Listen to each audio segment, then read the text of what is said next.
Hello, everyone. This is Lance Smith, and welcome to the Bible Difficulties and Answers podcast. I'm truly grateful you're here today as we take a thoughtful look at some of the tougher questions in Scripture.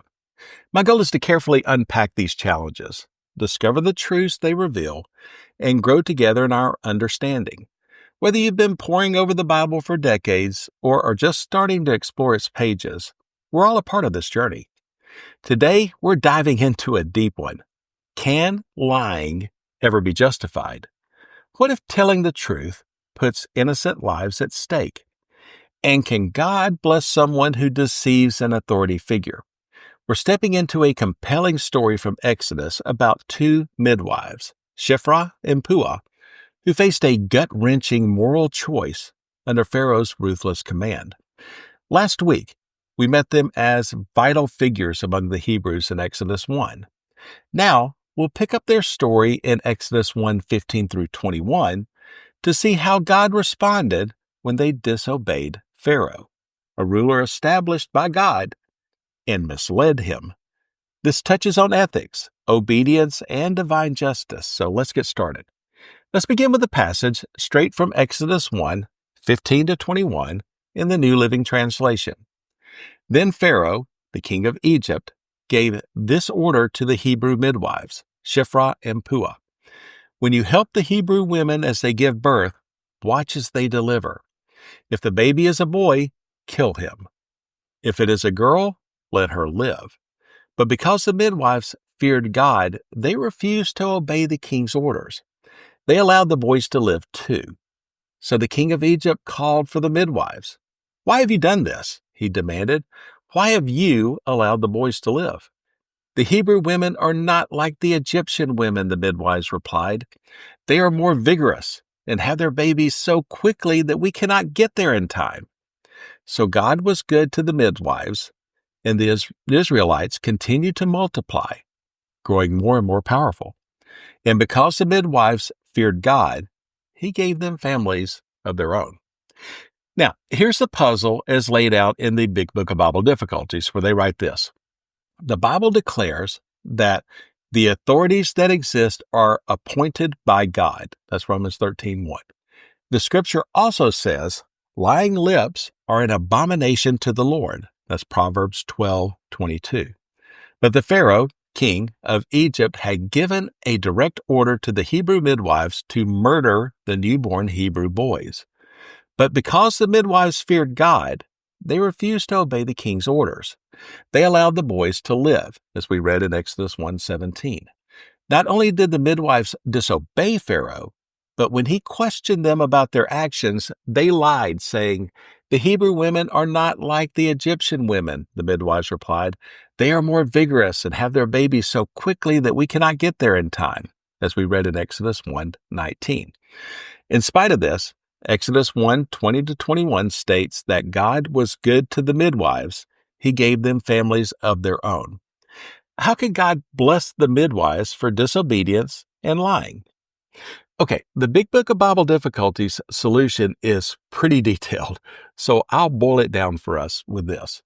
The midwives faced an unavoidable moral dilemma: obey Pharaoh's order to commit infanticide or follow God's higher law to preserve life. Choosing the latter, they disobeyed Pharaoh and lied to protect innocent children. While God commands obedience to governing authorities, His law against murder takes precedence. The text affirms that God blessed the midwives because they feared Him, not necessarily because of their deception. Their lie was part of their effort to save lives, making it a case of choosing the greater moral obligation. This aligns with biblical principles. When human commands contradict God's law, obedience to Him must come first. Now that we've got the moral framework from the Big Book of Bible Difficulties, let's step back and see the bigger stage that this is played out on. For some context, BibleRef.com sums it up well with this.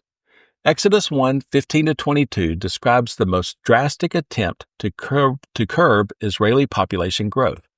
After enslavement and brutality, the Hebrews are still growing. Out of fear, the Egyptians seek other ways of reducing Israeli power. Here, Pharaoh will enact a program of infanticide, ordering Hebrew midwives to murder male Jewish babies. When they resist, Egypt's king extends this command to the Egyptian people in general. This backdrop of murder sets the scene for the rise of Moses, the eventual leader of the nation of Israel. So, that's the big question we're tackling. How could God bless the midwives for disobeying Pharaoh and lying to him? I'll explore it through 5 key points: higher moral obligation, civil disobedience in a biblical context, the moral dilemma of their lie, God's blessing and sovereignty, and the bigger picture. Let's walk through this together, step by step.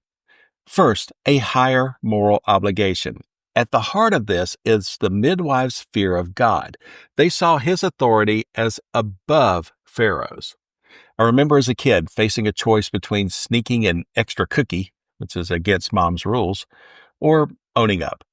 Let's just say my stealth skills weren't ninja level, and the crumbs gave me away every time. It's small potatoes compared to this, but it taught me that some rules outweigh others.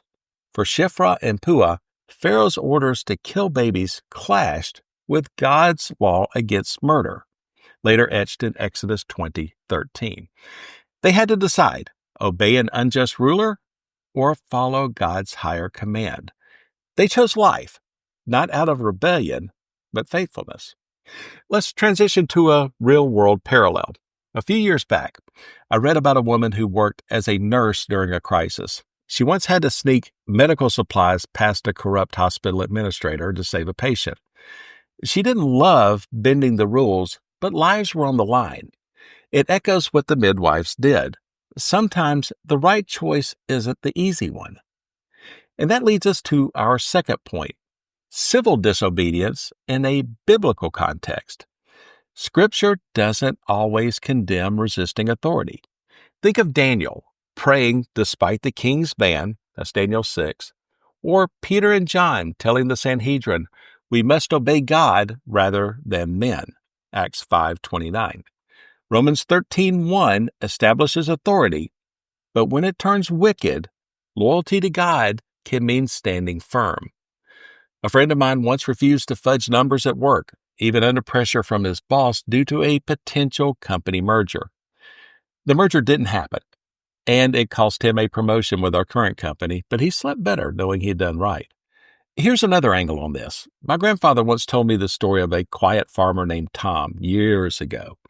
During a drought, the local water board ordered everyone to stop irrigating their fields. Fair enough, except Tom noticed they were still letting big commercial outfits pump away. He kept watering his crops, just enough to save them, even though it broke the rules. When they caught him, he said, I answer to a higher law, feeding my family and neighbors. He faced a fine, but the community rallied around him. It's not Pharaoh-level stakes, but it shows how standing up to unjust orders can come from a place of principle. The midwives took a similar stand. Pharaoh's command was evil, so they honored God instead. No wonder they didn't deliver on his orders. Okay, pun intended there. Now, let's shift gears to the third point, the moral dilemma of their lie. Lying's a no-no in Scripture. Exodus 20:16 is clear. But this isn't so simple. Their deception saved lives in a desperate moment. I once heard about a World War II family hiding friends from danger. They misled the searchers to protect them. Tough call, right?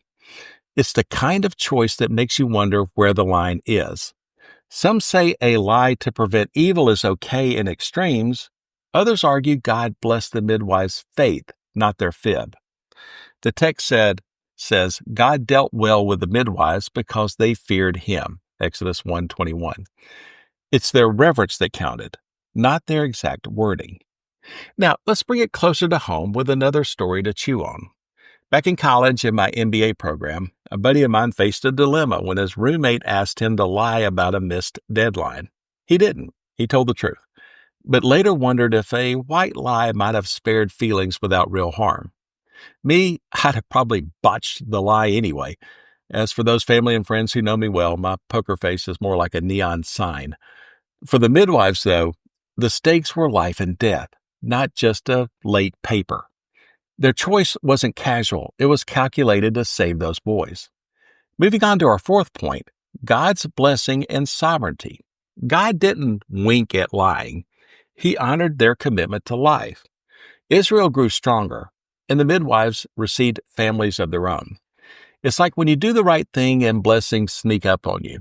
Years ago, I helped a church member in a bind, expecting nothing back, and later those involved returned the favor tenfold. You could say God throws a divine surprise party sometimes, quietly rewarding faithfulness when you least expect it. For Shiphrah and Puah, God's favor showed he values life and justice over blind obedience to tyrants. His bigger plan was unfolding. Finally, let's zoom out to the big picture. These midwives weren't just delivering babies, they were delivering God's justice. Craig Anderson, in his 2014 article, notes their names, Shiphrah and Puah, stand out, while Pharaoh's a nameless shadow. In Exodus, called Shemot, or names in Hebrew, that's deliberate. Their story asks, where's our allegiance? When human rules clash with God's, He comes first. It's a reminder that even in hard moments, we can play a role in something greater. Their courage ripples through history, and maybe ours can too. So, did God bless them for lying? Not quite. He blessed their faith, their stand for life, their trust in Him over Pharaoh. Were they justified? I think so. It's faithfulness under fire. The lie's tricky, necessary for some, overlooked for their heart by others. What's your take? I'd love to hear it. Looking ahead, next Friday we'll tackle Exodus 3:22. How could a loving God tell the Hebrews to plunder the Egyptians?